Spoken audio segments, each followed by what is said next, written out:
Morning, everybody. Welcome to day 2 of the National Council on Electricity Policy's annual meeting, where we're continuing our discussion about coordinated electricity planning. This morning, we'll be hearing from 3 experts in the federal realm. Starting us off this morning is Pat Hoffman. She is the Acting Assistant Secretary for the Office of Energy at the U.S. Department of Energy. So good morning, Pat. So excited to hear from you this morning. She'll have some comments for us and we can have a Q&A between the two of us. We hope to see a lot of questions coming in through the chat function, and let's get going. Pat, the floor is yours. Great, Sarah. Can you hear me okay? Yep, sound good. Perfect. Well, welcome everybody, and thank you for joining us for those on the West Coast at this very early time frame. But I appreciate the dialogue. If anything, this is a really important dialogue. I appreciate NARUG hosting this meeting and having more collaborative discussions, because it's definitely a challenging issue that we are all going to have to address moving forward if we really want to think hard about infrastructure and how we're building our infrastructure. Today's meeting really talks about the intersection, but also investments in both the bulk power system and the distribution system, especially in light of the opportunities that are building in the United States with respect to distributed energy resources, but also really maximizing our ability to meet the president's goal. It's an ambitious goal with President Biden, with a net zero greenhouse gas emission economy by 2050, a pollution-free carbon sector by 2035.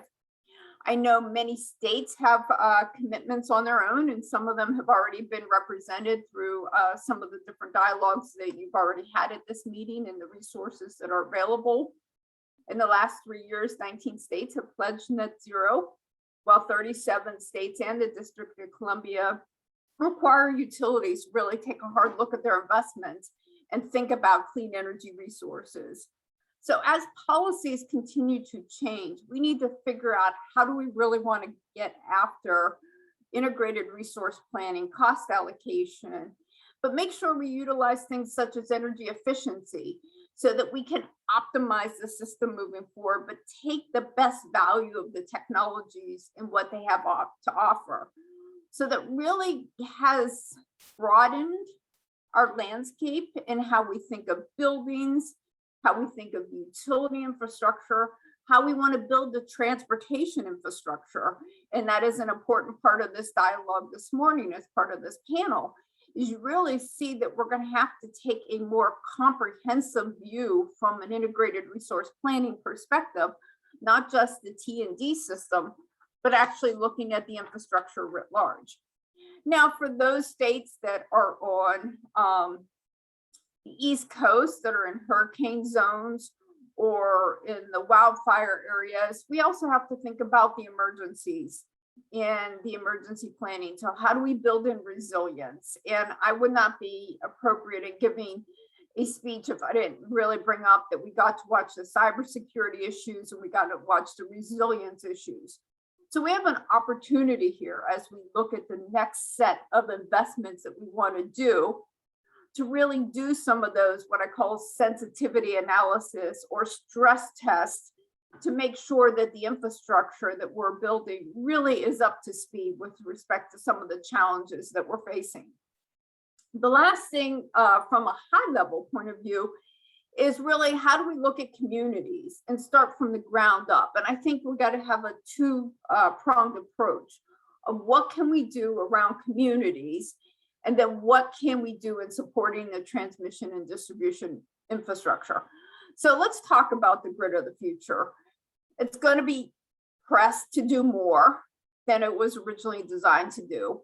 We know that we have to access a significant amount of renewable resources that are going to be remote from load centers. So if we're going to achieve the president's goal, we have to invest in remote renewable generation.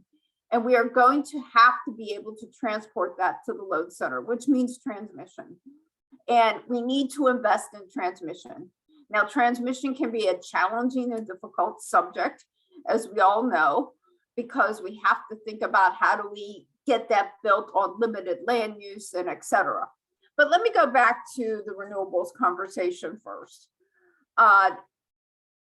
From a renewables, DOE has released two studies recently. Last week, we released a Solar's Future study from the Office of Energy Efficiency and Renewable Energy.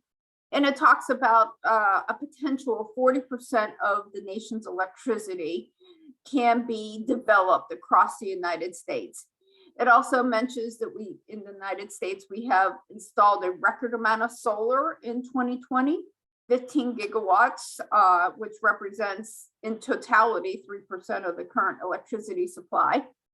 We also, the Department of Energy through the Office of Energy Efficiency, also released a land-based wind market report that also showed significant growth of wind penetration or wind development in the United States in 2020.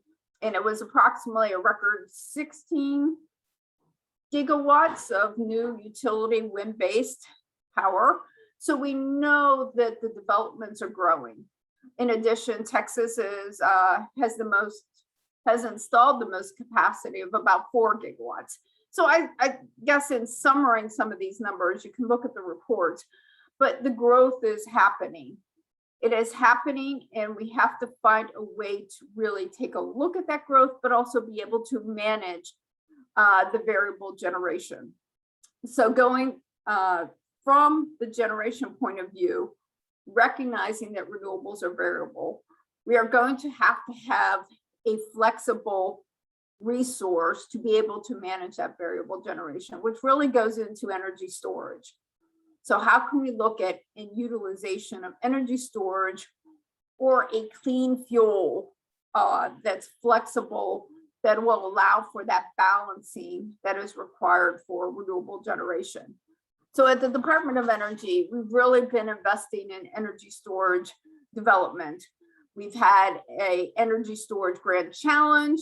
We've had an energy storage earth shot, and we've developed an energy storage launch pad. And the launch pad is a P&L research facility to look at new energy storage technologies and chemistries and developments. But ideally, what we really want to do is get into that little bit more of the longer duration energy storage, things that you guys are very familiar with, but we really need to cover between 8 to 12 hours of flexibility and grid support for the variable generation. We are going to have to get the cost down. And so part of the energy storage earth shot is really to drive the cost down from a 90% reduction in cost. We'll see what we can get to, but we really want to get that cost down for energy storage moving forward.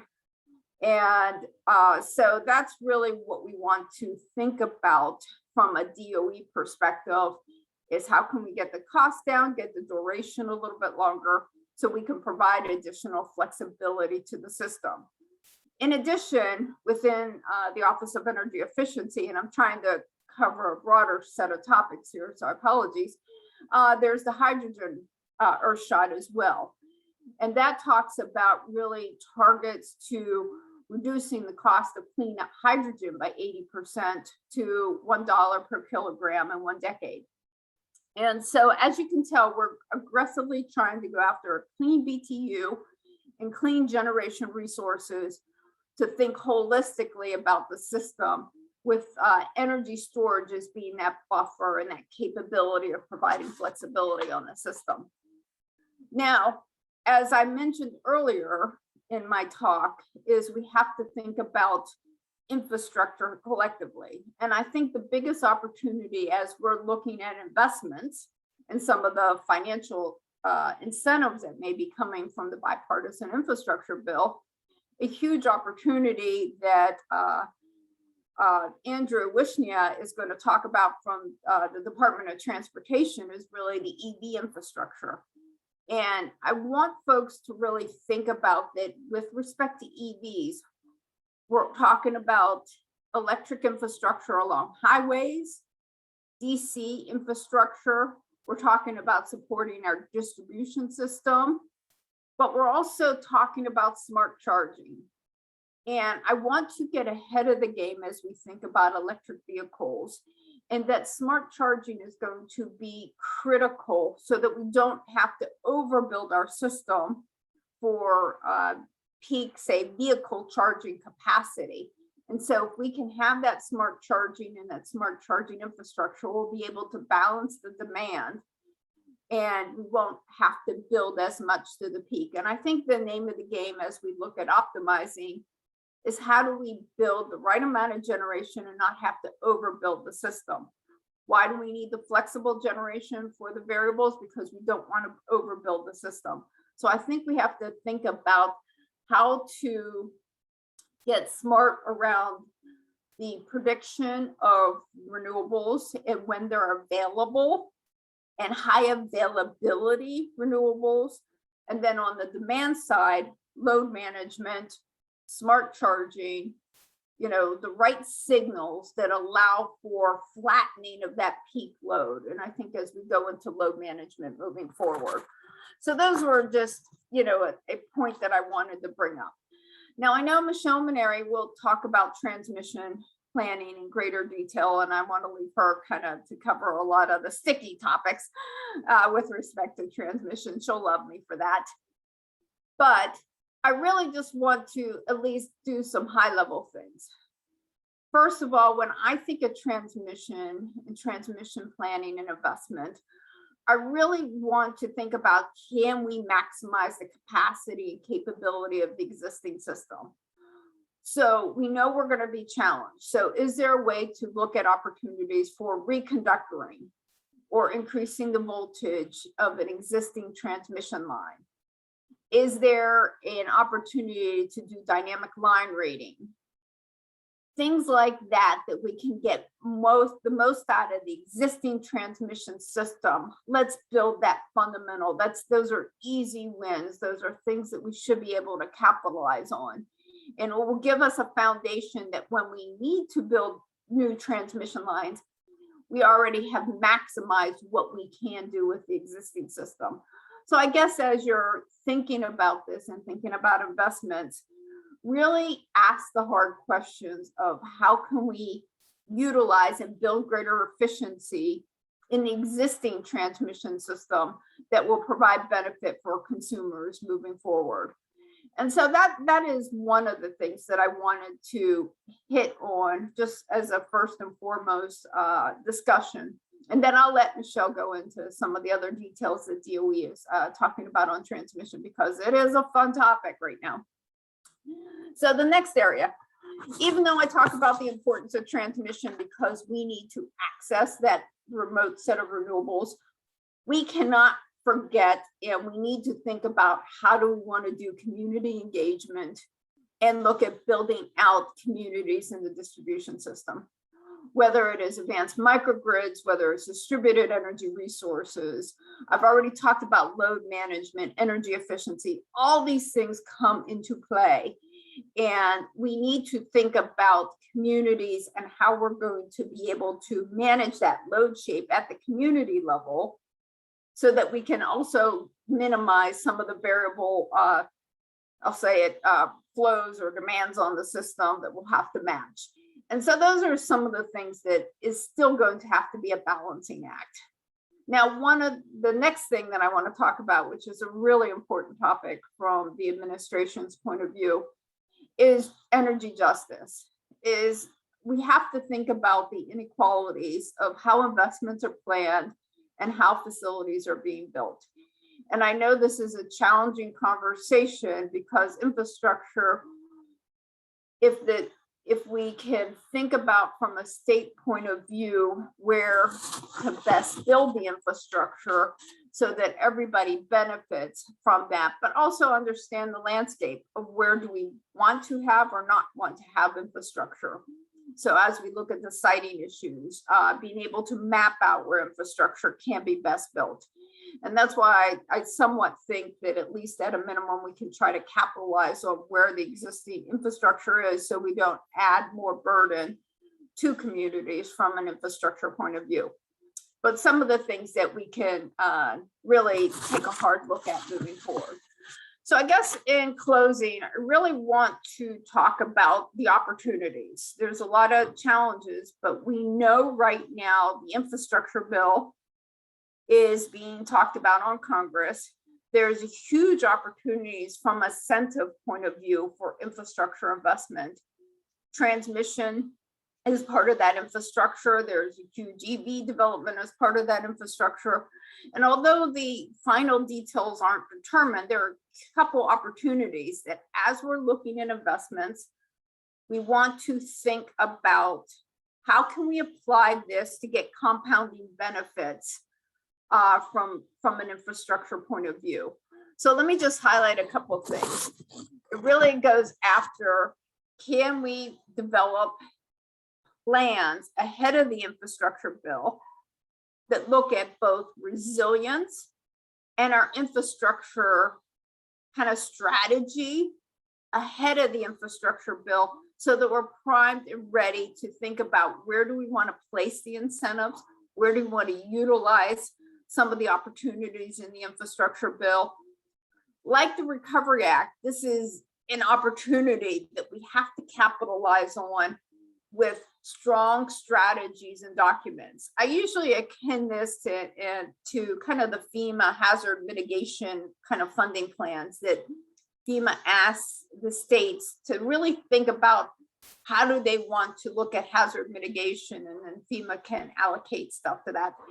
In some ways, we need the clean energy strategy, the clean energy, infrastructure, whether it's an integrated resource plan, but it's broader than that from my perspective, because you have to look at the transportation, you have to look at distributed energy resources. So it's really a clean energy strategy from an infrastructure investment point of view. And so how do we do that to really think about prioritizing some of these investments so we can capitalize on some of the incentives that may be out there?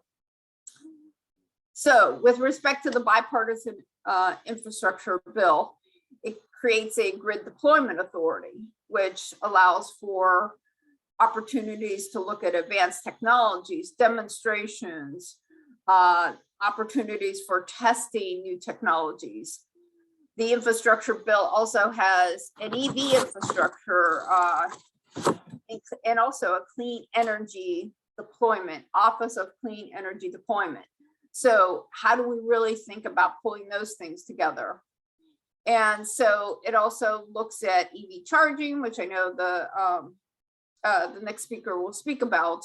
But I think from this perspective, it gives you a sense of some of the opportunities.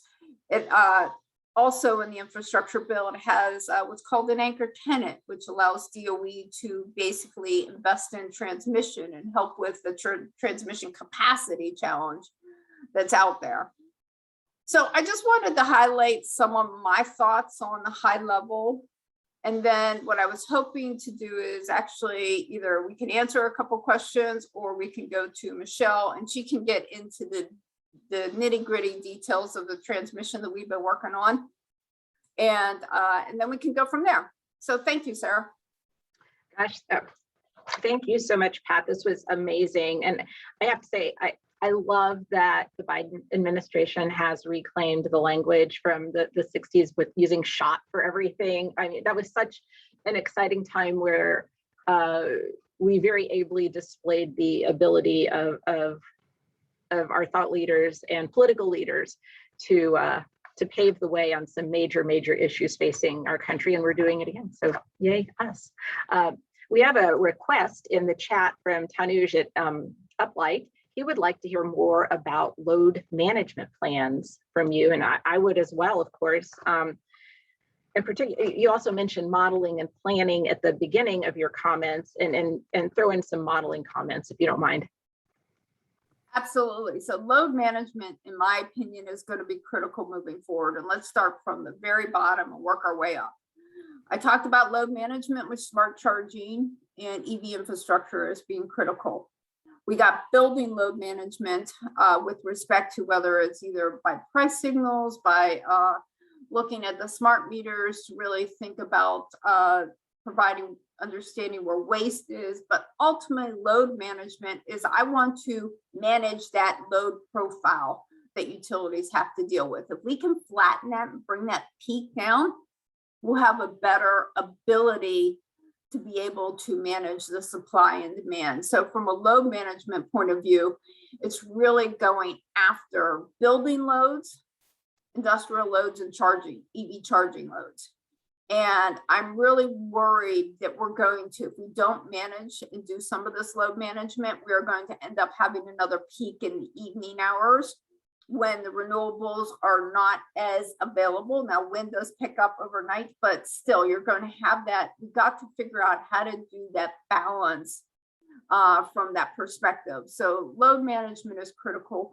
Understanding load predictability for demand, I think, is very interesting. The utilities, as everybody knows, usually runs from historical patterns.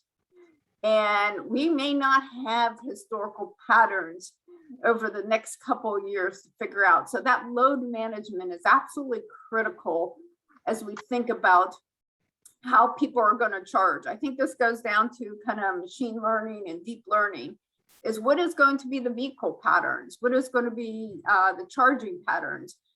How can we look at trends with respect to the variable generation? So solar availability, some things that have impacted, you know, when you look at the wildfire, you look at the impact to the solar output, you know, from that perspective, you look at what factors will affect the availability of the renewable resources. I always go after from a generation, high availability is critically important.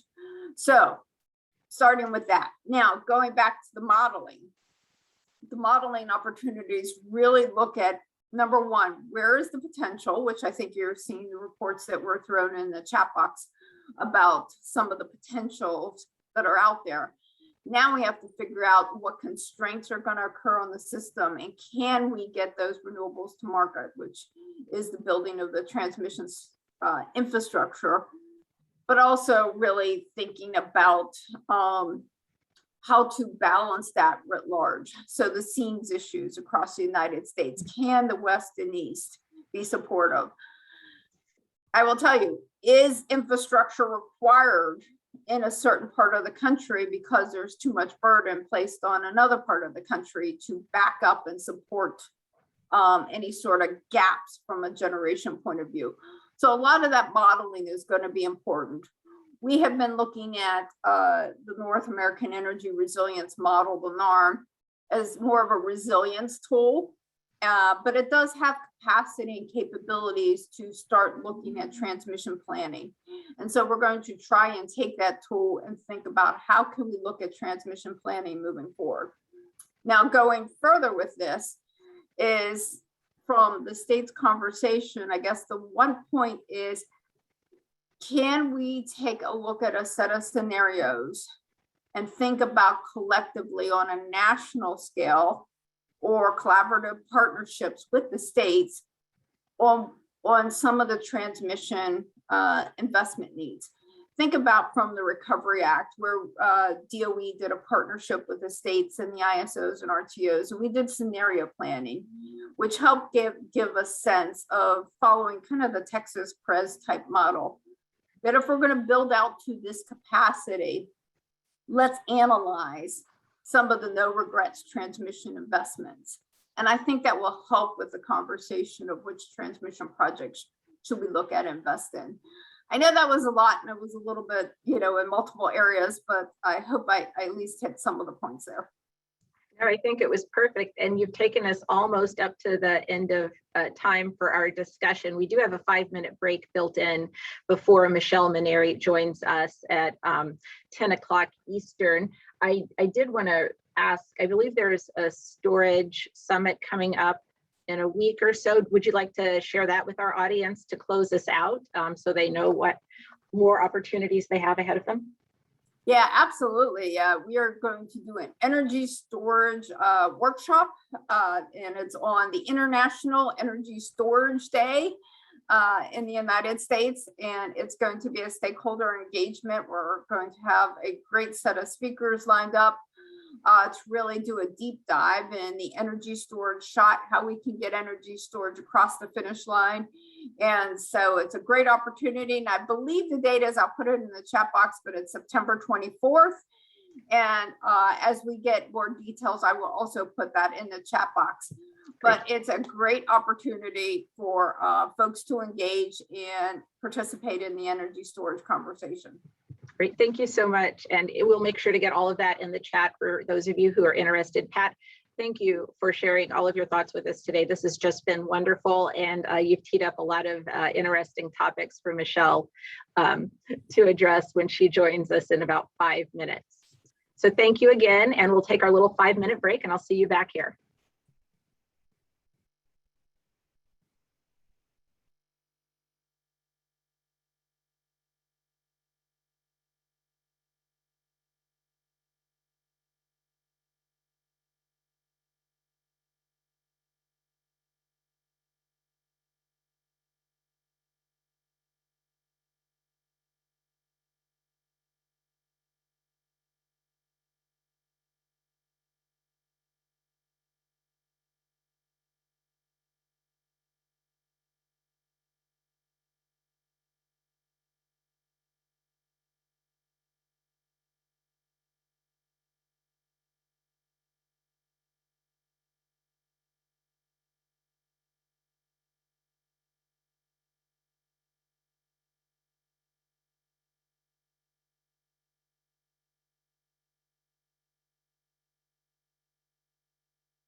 Welcome back.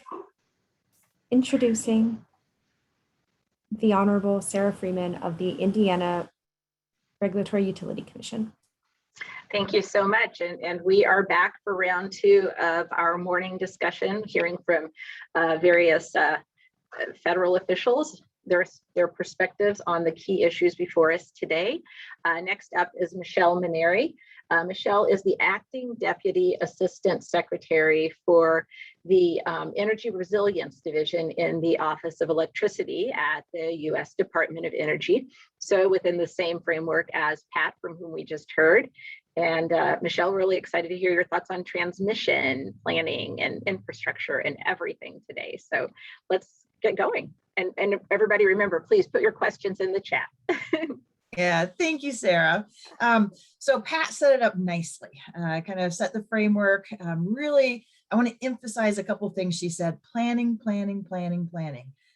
This is a world where we're going to a different paradigm. And so in order for us to reach the goals, to reach that carbon-free industry, we really have to think a little differently. And it's not just us as like your own state or the, kind of your thing, but this is going to be regional, interregional, across the nation, because as Pat had said, the technology, the generation, the load, things are changing. And I think the hardest thing here to grapple is physics. So there's physics and there's policy, and physics and money, I guess, this is where it hits the road. So electrons follow the path of least resistance. They don't read contracts. They don't follow, national policy. They follow the path of least resistance. And so I think that is one of the things that's really tough, where we have to come together. This is where the states and the federal partners have to come together and figure out that bigger plan. And so this is one where the loads. Pat talked about EVs. She talked about distribution systems. She's talked about storage. Those are a lot of the questions that we actually have to grapple and think ahead. It's kind of like city planning, I guess it is, where you have to think about, where's your infrastructure going to be? Where do you want things to grow? How do you want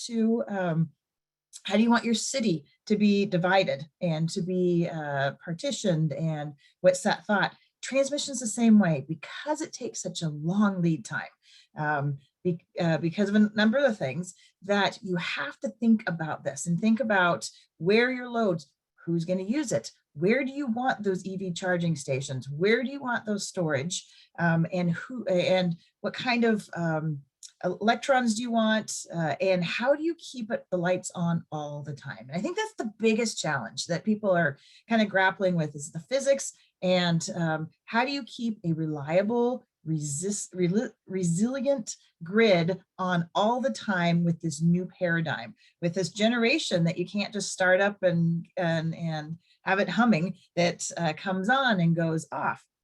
So that's why it's so important to plan and to come together as the country. And this is where DOE comes in as well. I'm going to talk about some more of the specific programs we have that we're looking at, current and future. And Pat touched on some of those that might be coming through the infrastructure bill and hopefully out of the House in the next few weeks. But it really is the coming alongside the states and the regions, and I'd say interregions, to plan. So what do we have to help? So today we actually have a number of things, programs that are up and stood up and ready to go to help the industry. So the first one is the Loan Program Office. So that is an office that for the last 10 years has loaned over $30 billion actually for transmission infrastructure.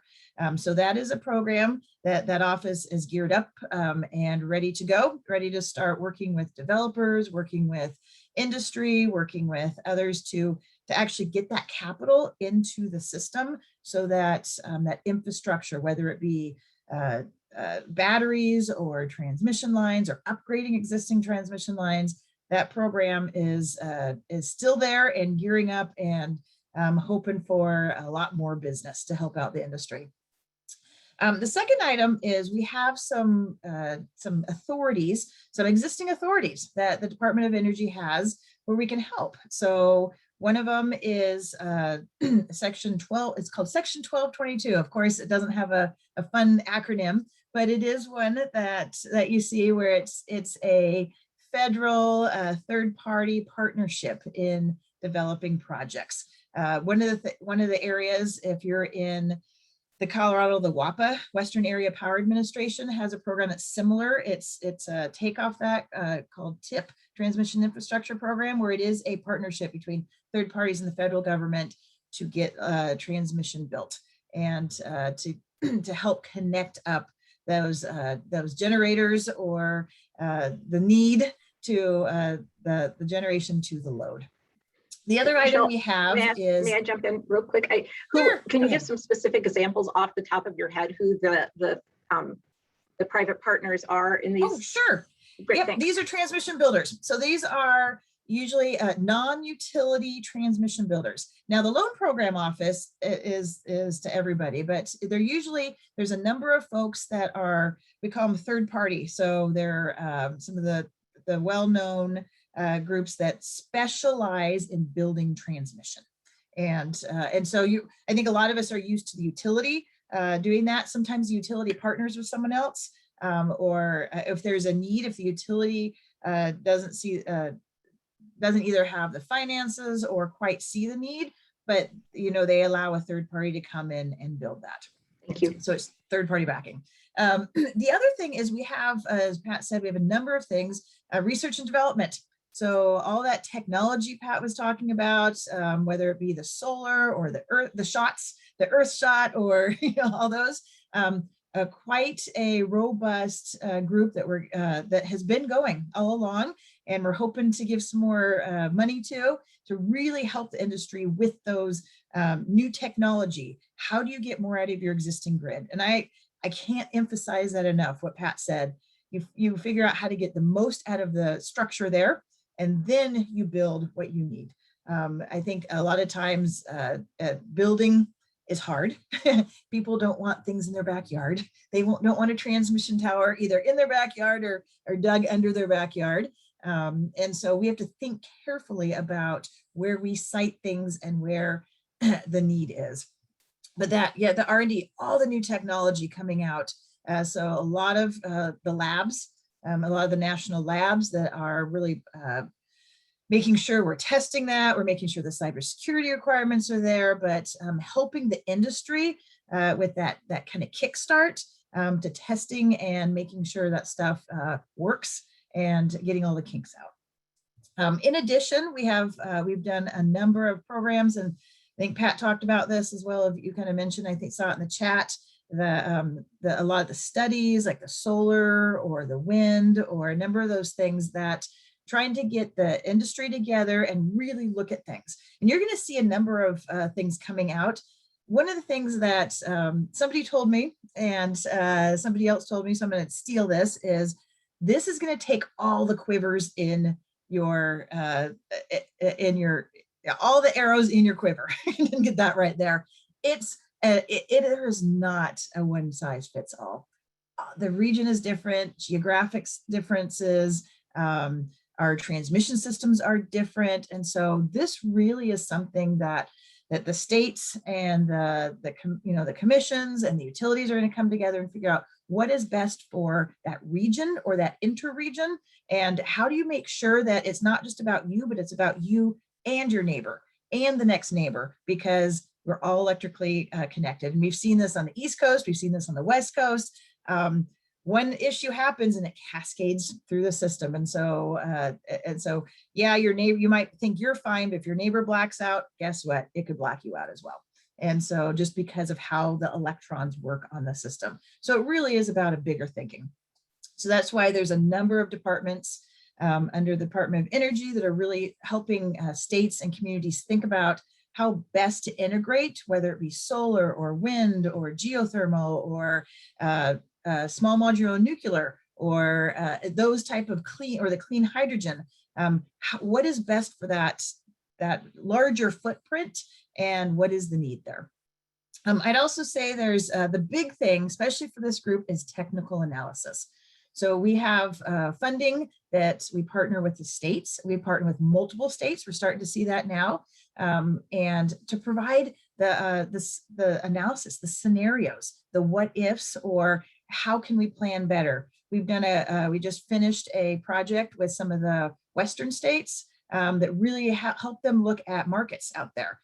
Is it worth, and I think there was 5 or 6 states that came together and said, please help us. The labs did the studies, please help fund some studies and help us look at different scenarios. What does it look like? And help us see how it looks across our footprints. And I'd say for this group, that is one of the big partnerships between federal and state that we can leverage, is that technical capability. So Department of Energy has has funding to help come along states and sponsor those type of studies. The labs, we have a number of different labs with different expertise depending on what you're looking at. To do some of those studies. So if the states are coming together and thinking about kind of a problem, whether it be EV siting, whether it be wind, whether it be solar, let us help partner with you and to look at some of these issues, because the labs have a lot of data, they have a lot of expertise, and so we're happy to help come alongside and partner with that. I'm going to jump in again. Yes, go ahead, Sarah. As one of those states, can you tell us a little bit more of how should what are the paths to go through to find out about the funding? Is this a thing where we go directly to DOE? Should we go through NARUC? Good question.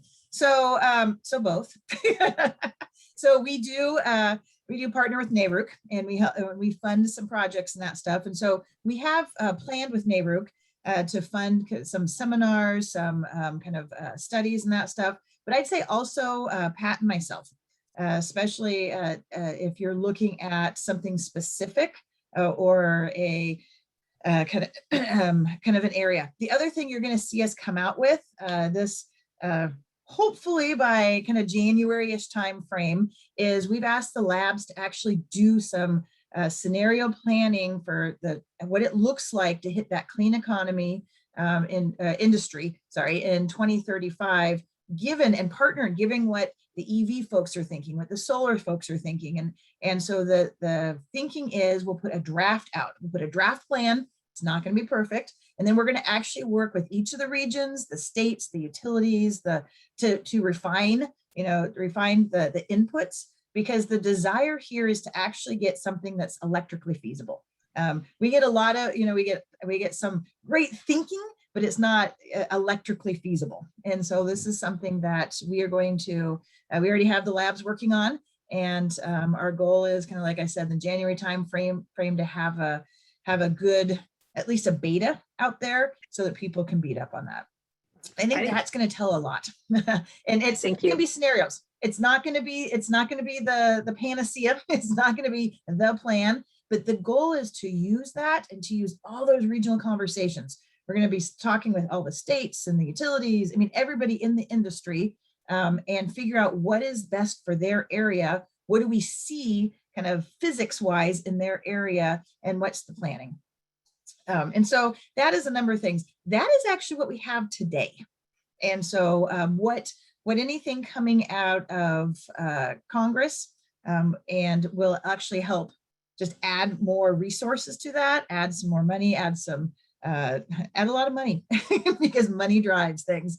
So you're going to see a number of things happening that DOE is really looking to partner with the industry, especially with the states, to figure out how to plan and how to find the best solution. Like Pat was saying, is how do you think wisely? What are those no regret investments or lower risk investments that you can take in order to think about the future? So that's a number of things. Pat already actually talked about some of the initiatives going on. That's possibly the infrastructure bill that's coming out of Congress.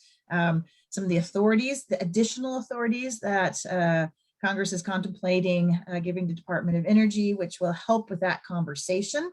And we also, I forgot, my favorite here is we actually already have an existing authority, which is a national federal corridors. I think I just said that wrong, but it's federalizing. It's actually designating federal corridors, transmission corridors for certain places. You normally use those for if you're going across hard areas and you can't get everybody together. That is one that we don't lead with. We actually, I think it's used if it's needed. I've learned you don't lead with that, but it is something that if the regions are getting together and they're having trouble getting across multiple states, multiple jurisdictions, and there's just too much, there's not an alignment coming across, coming together, that is something that we are willing to use and willing to look at. Now, what the exciting thing is coming out of the infrastructure bills, if it's, kind of looking at the draft language, seeing what's coming out, is a number of kind of that money to help put us into hyperspeed or hyper drive, I think it is, if you're a Star Wars fan, and really give us some money to start looking at that. Pat was talking about there is in the bipartisan infrastructure bill, talk about kind of those new authorities like an anchor tenant where the Department of Energy can actually help fund some of those larger projects that are more forward looking that you might not have full subscription for now, but they are those low risk, no regrets type thinking. And so those are some of the new stuff that's we're looking through at the infrastructure bill, as well as of course money at solar and wind and all the new development and the hardening of the grid. There's actually about $5 billion, which is not much in the transmission world, but it is enough to at least get us going on basically making sure our current grid is resilient and it is ready to interconnect all the desired generation profiles and the desired load that we need. And so with that, I'm going to stop. I think Pat and I threw a lot at you, but my theme here is Department of Energy is really geared up, especially in the transmission area, to partner with states, partner with the industry to figure out those that path forward and that planning, that forward-thinking planning. Thank you, Michelle. And I see Pat has rejoined us. So if there are any overlapping questions, or if you want to see like a cage match between the two of them, just put it in the chat and we'll make it happen. I do want to point out in the chat that Danielle posted one of the national lab opportunities that's available for a couple of more weeks for state commissions. So please check that out as well. As a state regulator, I love hearing about all of these opportunities that the DOE is putting out there for us, but I want to make sure that the takeaway for our audience today is not that basically you have like electric eminent domain and are going to just build transmission across the country. So let's talk about that a little bit more, because I mean, that's super challenging, right? I'm in the MISO, well, Indiana's in MISO and PJM. As a regulator, I deal with the MISO footprint primarily. And, in our footprint, we have states with siting authority and states without siting authority. Indiana is one without siting authority. That creates its own issues when you're dealing within a region, of course. I can't imagine what it actually looks like from your perspective.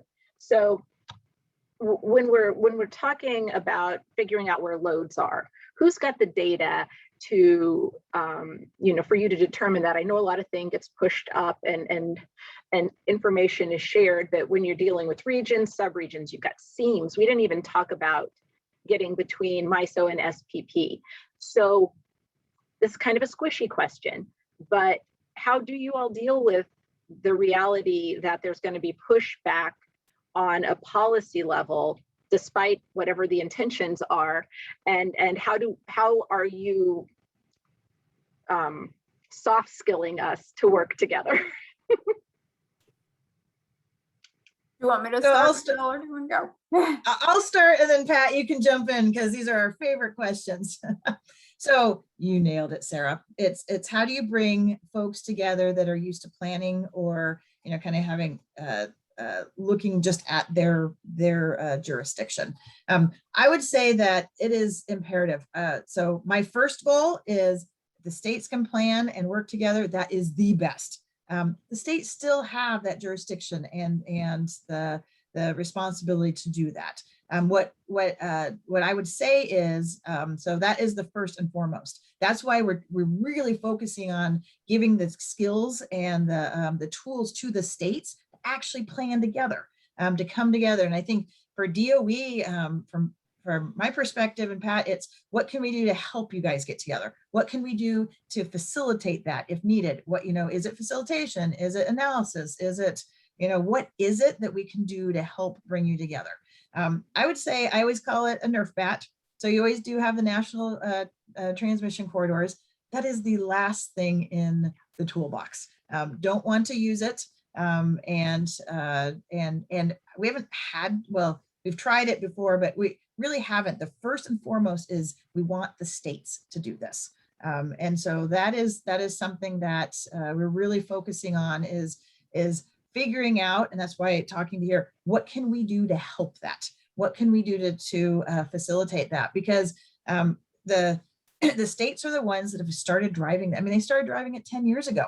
And so it's really their policies and their approaches that drive the utilities and drive the industry. So I know it's a soft, and I'll let Pat do that, but that is the first, that is what I want is the states. I would love to go and work with folks and figure it out and then be able to tell the secretary, they got it. Everybody has it. Here's the plan. This is what they're doing. And we're helping partner with them, but we don't need to step in because the states have all come together and figured it out. And I'm definitely hearing that we have the opportunity to reach out to you at any time and ask for whatever it might be we need.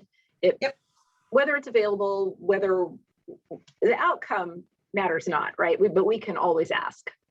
Right. Great. Pat. Thank you. Pat, did you have anything you wanted to add, or did Michelle nail it? Michelle nailed it. I mean, awesome. It's really early and often communications. It's working through issues, finding, the right tool to help with the issue that we need to address from a transmission planning and siting point of view.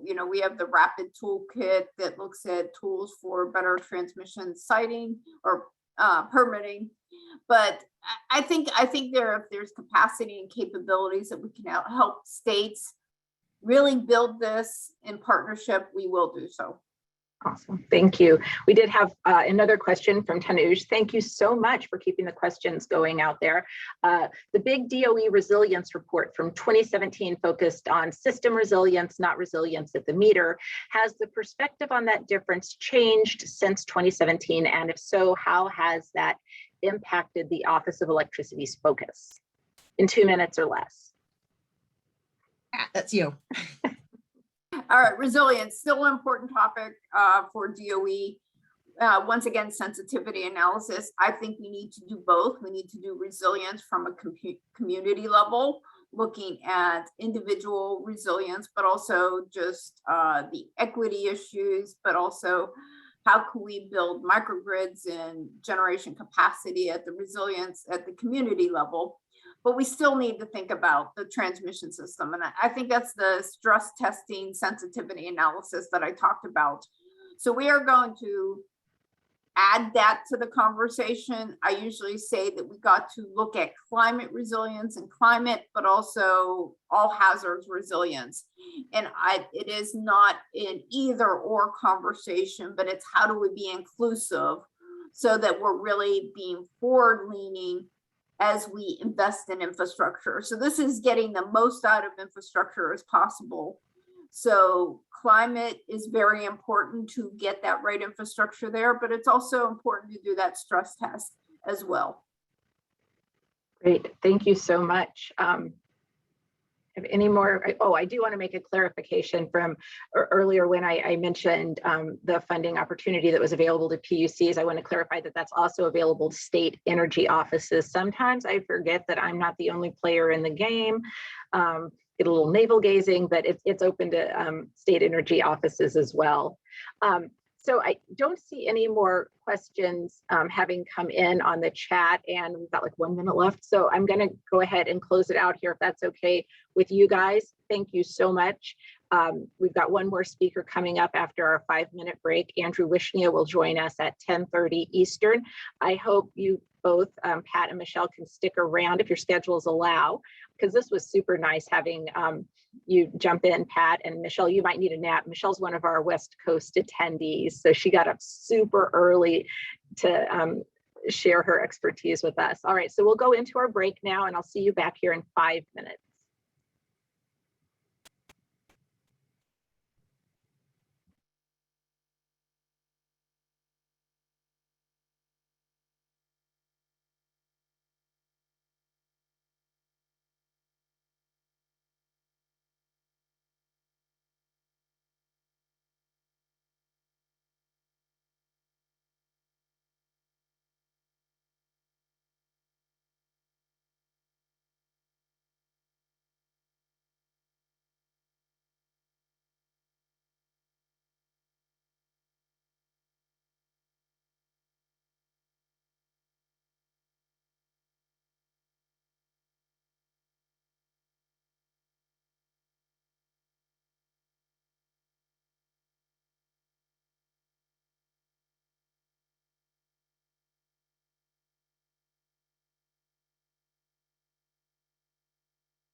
Reintroducing the Honorable Sarah Freeman of the Indiana Regulatory Utility Commission. Thanks and welcome back, everybody. I hope you've stuck around the entire morning. It's been super interesting, or at least I feel that it has. Hope you do too. Joining us now for our final federal speaker is Andrew Wishnia. Andrew is a deputy, I'm reading this because it's very long, Deputy Assistant Secretary for Climate Policy in the Office of the Assistant Secretary for Transportation Policy in the U.S. Department of Transportation, which is, of course, led by my fellow Hoosier who doesn't probably even know I exist, Pete Buttigieg. But I don't see Andrew on the screen, so I'm terrified. I can't vamp for this long.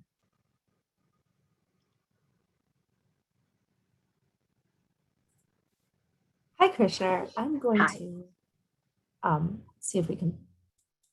I don't see him either. I'm going to.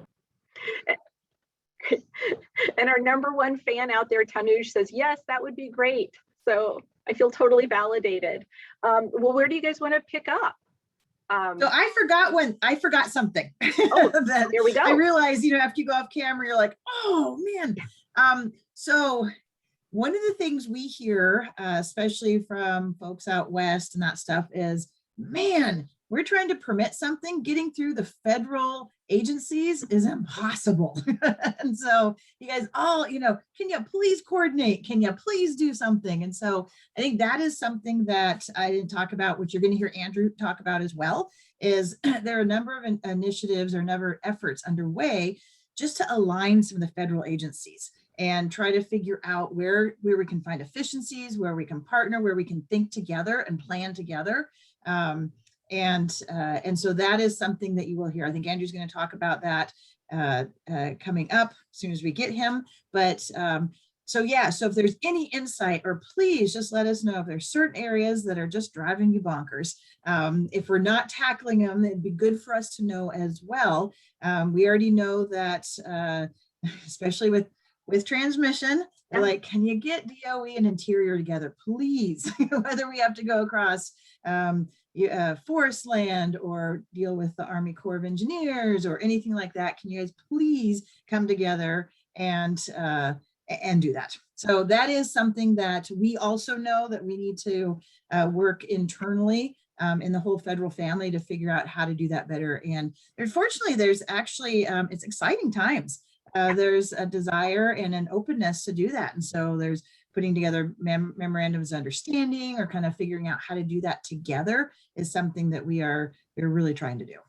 Excellent. Well, it looks like Andrew has joined us. I saw you there for a hot second. Here you are again. So good to have you. And Michelle, thanks for bringing that up. That's very interesting. It's so easy for all of us to get siloed and forget that we do need to, it's incumbent upon us to work with each other openly and transparently, and probably more frequently than we think we need to. So we were just hanging out and chilling, Andrew, and until you got here. So thank you so much. As I mentioned, I'll read it again because I just love saying it all. Andrew is the Deputy Assistant Secretary for Climate Policy in the Office of the Assistant Secretary for Transportation Policy in the USDOT. So thank you for joining us this morning. And I'm excited to hear how the Department of Transportation is engaging in the areas of energy and environment. Sarah, thank you so much for having me. And it's great to be on sort of a virtual panel with Michelle and Patricia. And it's great to be with you all. Sarah, maybe I can just give a brief topper, and then happy to engage in any questions, comments, or feedback the group here has. And I also want to apologize for being a few minutes late. We've been just wrestling with sort of last minute reconciliation. Oh, wait a minute, you have a day job? This isn't all you do? Just doing a little on the side. But to that point, we're, and I hope it doesn't sound trite at this point, but we're in such a historic moment. We're at such a watershed moment for, infrastructure broadly and transportation specifically.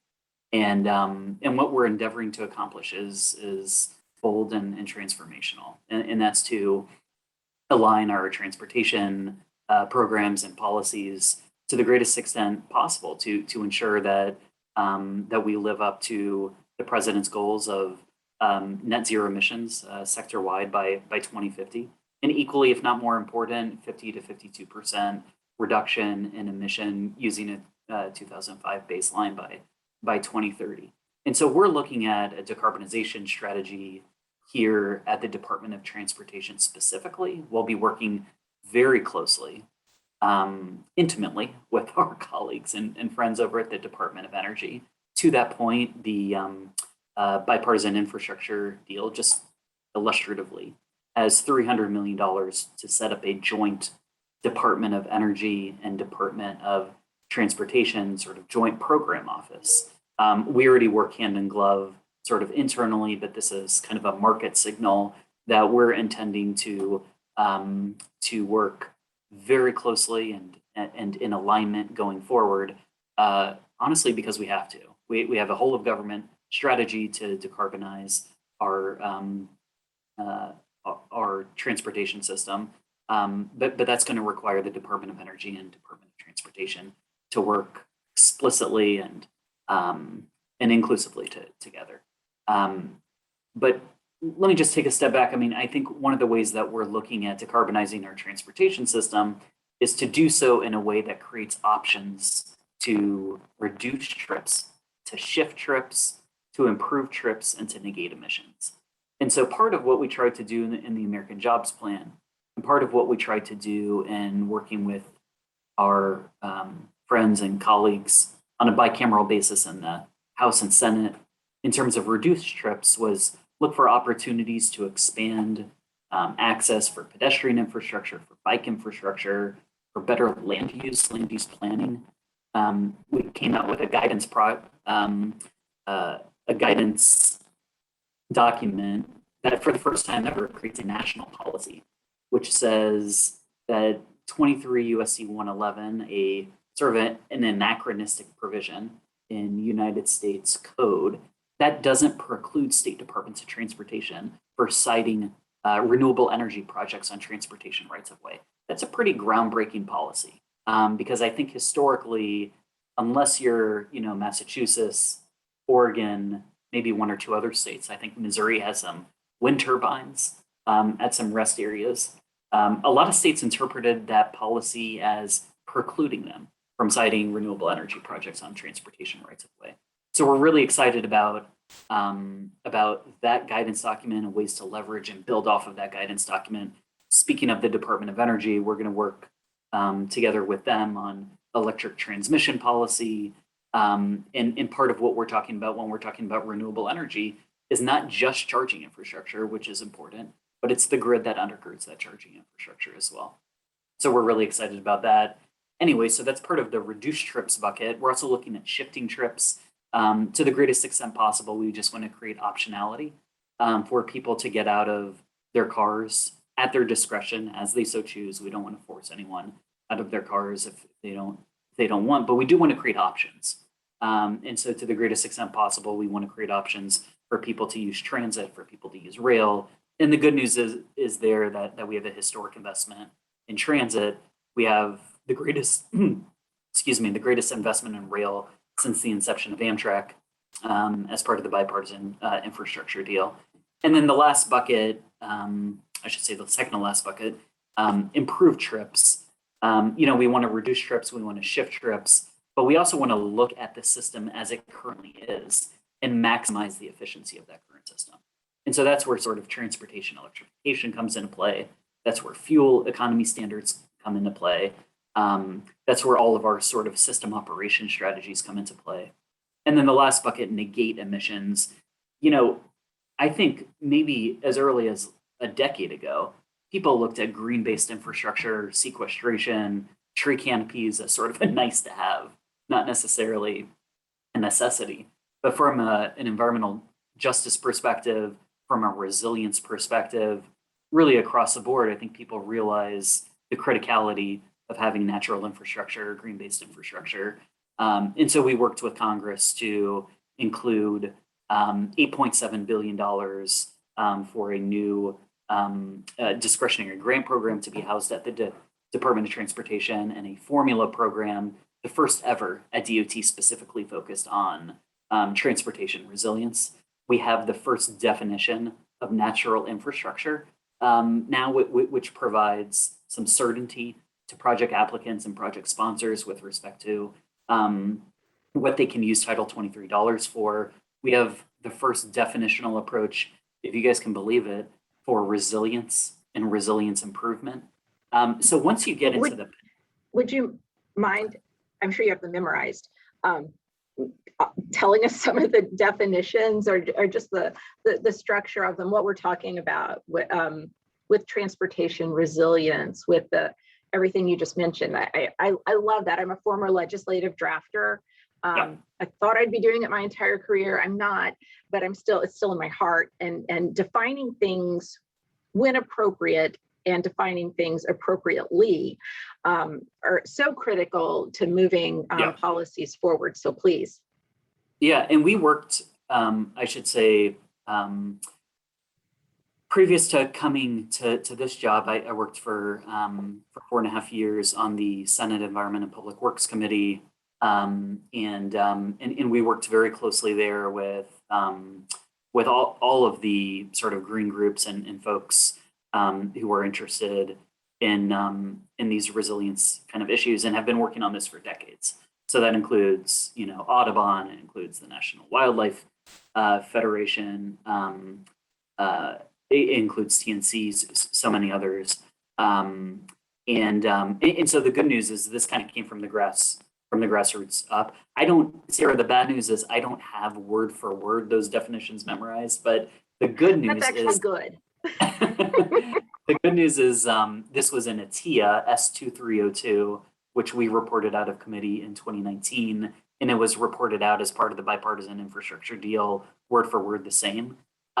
So again, within the PROTECT grants, there's now a resilience improvement definition, and there's a broader resilience definition in Title 23 that allows folks to use dollars to withstand, the severe impacts of climatological effects on our transportation system, provides redundancy, future proofs, and is really a broad enough definition to capture exactly what state DOTs and localities are interested in and have sought for quite some time. So those are kind of the buckets: reduce, shift, improve, and negate.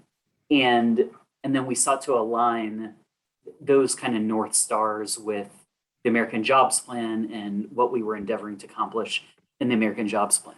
And I think the upshot of all of this, Sarah, is that at the end of the day, we have up to $7.5 billion for EV charging infrastructure. And by the way, it's probably a higher number than that once you include the 2.25 billion in PIDP for charging infrastructure and other transportation electrification strategies inside the gate. It's probably more when you also include FTA's low-no plus up. So we have a really solid sort of first step investment in transportation electrification across the board, irrespective of mode. That's going to be housed at DOT. Like I mentioned, we have $8.7 billion for the first ever transportation resilience formula program, discretionary grant program, new definitions, eligibilities across the board. We're working also administratively, sort of at the same time, on measuring what we manage. So within our regulatory agenda, we have rulemakings that are sprouting up for a greenhouse gas emissions performance management rule. We're also implementing executive orders 14008 and 13990, part of which contemplates CAFE, part of which contemplates LNG by rail. So we're, like you sort of jokingly alluded to at the outset, Sarah, we've got a lot going on, got a lot of balls in the hopper, but we need to. I think, lastly, I'll say we just have a world-class, first-class team. It's not as numerous as I think any of us would like, but the folks that are working with me at the Department of Transportation, specifically on climate and sustainability, are just working nonstop 7 days a week. And it's an honor to work with them. And Sarah, it's an honor to be with you here today, and happy to answer any questions you might have. Thank you. And please, as you think of questions, put them in the chat. I'll make sure we, to the extent time remains, we'll ask Andrew. And I just loved the passion with which you spoke of your work right now and your colleagues. That's just the joy of being a public servant to me. It's never boring. The people are just the best. And I'm happy every day when I come into work. I'm also happy when I get to go other places and work. I'm just happy, I guess. So talk to me about EV charging a little bit more, if you don't mind. I mean, Yeah. Range anxiety, blah, blah, blah. How real is that? What is DOT doing, and in particular, your office, to assuage people's fears? Yeah, I think it's a great question, and I don't mean to be dismissive of it. And you know the statistics, and the folks on this call know the statistics. It almost doesn't matter at this point if it's real or not.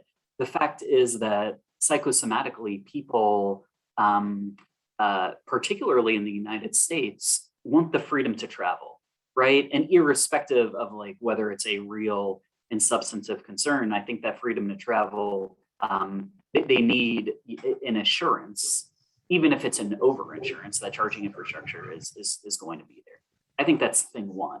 I think thing two is, from an environmental justice standpoint, it's absolutely real, right? Like if you're in multi-unit dwellings and you don't necessarily have access to charging infrastructure inside of your dwelling, then you do need some sort of public charging infrastructure, at the very least as a redundancy.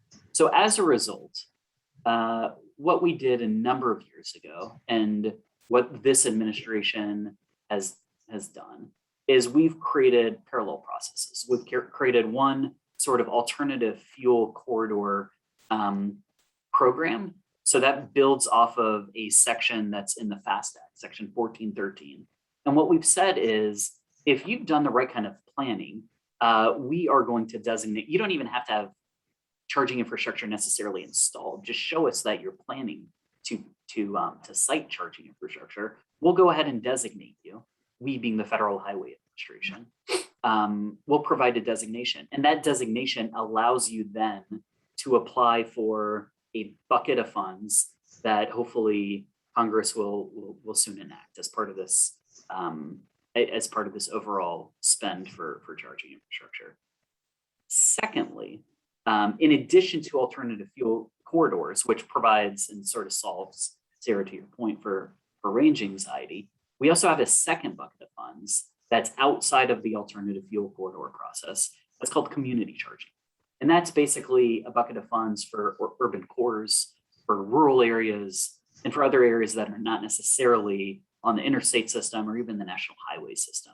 And so we want to make sure that we provide nationwide coverage to the greatest extent possible, that up to $7.5 billion provides, with 80% federal share.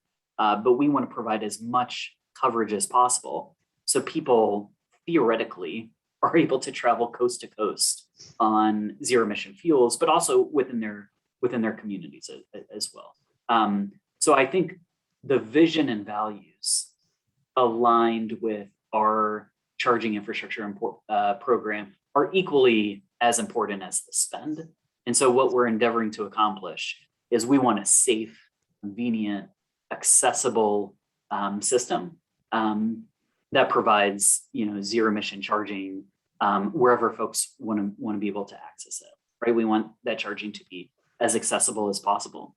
And so as part of the implementation, we're going to be looking at standards and guidance per congressional direction as to what's required when folks use those funds, and partner with private entities to do so. I don't know if that's helpful at all, but that's sort of a primer. And the good news, again, is we're not just talking about highway charging. The $7.5 billion is predominantly highway charging, but we're also talking about a pretty substantial plus up within the Port Infrastructure Development Program, $2.25 billion overall for charging infrastructure in low carbon fuels to reduce emissions on vessels, coal to ironing And then on the FTA side, we're looking at a plus up for Lono to get more electrified transit at scale. So we're really looking multimodally, because at the end of the day, we're talking about a system of systems, and everything needs to work together to the greatest extent possible. Thank you so much. And I appreciate your mentions of excuse me, environmental justice, because justice and equity issues are finally getting the attention that we should have given them for our entire past history. But solving them is next to impossible, but it doesn't mean we don't give it our best every single day. Can you go a little in the weeds, I guess, on how that is factored in to decision-making at USDOT, and particularly with you dealing with climate policy and such?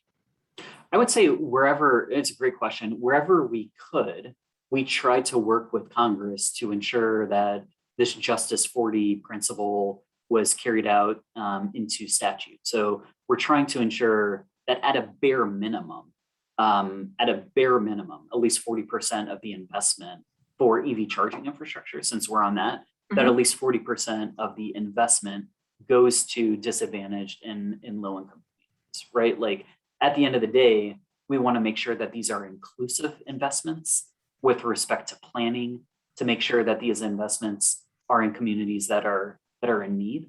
And we also want to make sure that from a build-out perspective, that contractors benefit from these dollars as well. So I think when we're talking about Justice 40, we're talking about justice across the board. We're talking about justice in terms of the emissions impact, justice in terms of the dollars that are used. And so that is going to be really at the heart of our investment. And we're going to try to work with localities and state DOTs to every extent possible to make sure that before those dollars are put to use, that there's an inclusive process that incorporates concerns from the community that surrounds them.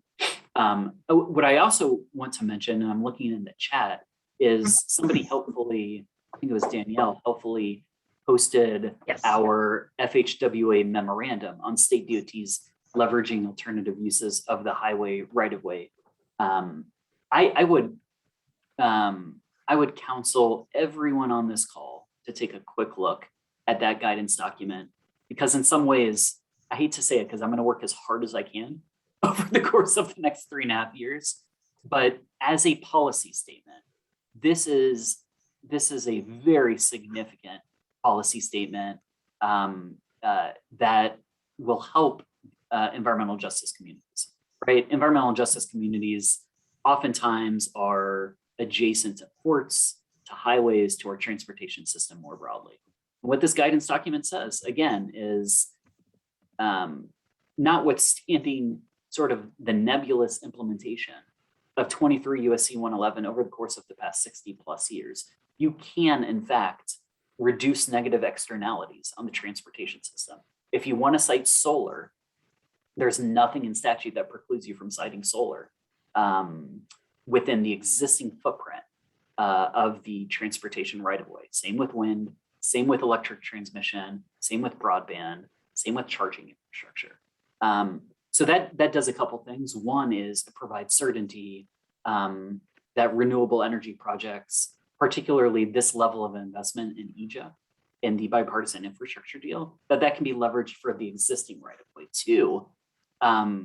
Sarah, I think you and folks realize that land use is a huge symptom of our emissions profile. And so to the greatest extent, if we can fix it first, if we can have construction on our existing footprint, that's a huge co-benefit as part of this policy. So we're really excited about it. You can tell I'm really excited about it. We have a lot of implementation to do, and we're gonna endeavor to do that over the course of the next couple of years. Yeah, that's great. Thank you so much. And I'm glad you highlighted that report that Danielle had posted. excuse me, I would also like to include in our resources some of the definitional things that you did mention earlier. And if you wouldn't mind reaching out to Danielle and Carrie and letting them know somebody they Sure. can contact, so we can include those after the conclusion of our 3 days here together. So It's appreciate public. that. Sarah, it's public now. That's the great news. Yeah. Anyone can access it. Yeah, and I'll provide Danielle a link. Great, thank you. I just want Yeah. to thank you for your time, Andrew. This has been very enlightening, and it's exciting to have another agency involved in energy actively. So thank you, thank Michelle, thank you, Patricia. I really appreciate all of your time this morning. I don't have the entire day's schedule memorized, but I'm sure we're taking a little break again, and we will return at 12 p.m. Eastern. Thank you for putting that up there, Carrie, and I look forward to seeing all of you this afternoon. Thanks, bye-bye.